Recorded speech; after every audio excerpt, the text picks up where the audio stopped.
તાજેતરમાં વિશ્વના પ્રથમ ઓમ આકારના મંદિરનું નિર્માણ ક્યાં કરવામાં આવ્યું છે? ચલો કે બસ એટલી સમજ મને પરવરદિગાર દે, સુખ જ્યારે જ્યાં મળે ત્યાં સૌના વિચાર દે. અને આ નાના નાના દર્દો તો થાતા નથી સહન દે, એક મહાન દર્દને પારાવાર દે.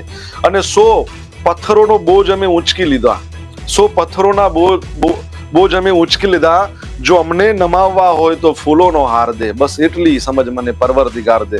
જેટલા પણ મિત્રો એમ કહી રહ્યા છે, જો તાજેતરમાં વિશ્વમાં પ્રથમ ઓમ આકારનું મંદિર એનું નિર્માણ કરવામાં આવ્યું છે, તો આ એ જ રાજ્ય છે જે ભારતની અંદર વિસ્તારમાં સૌથી મોટું છે. આ એ જ રાજ્ય છે જ્યાં પંચાયતી રાજની શરૂઆત કરવામાં આવી. આ એ જ રાજ્ય છે જેનું કેપિટલ ને પિંક સિટી કહેવાય છે. ખબર પડી ગઈ છે બધાને? બરાબર, આન્સર પણ આવી રહ્યા છે બધાના. શું છે?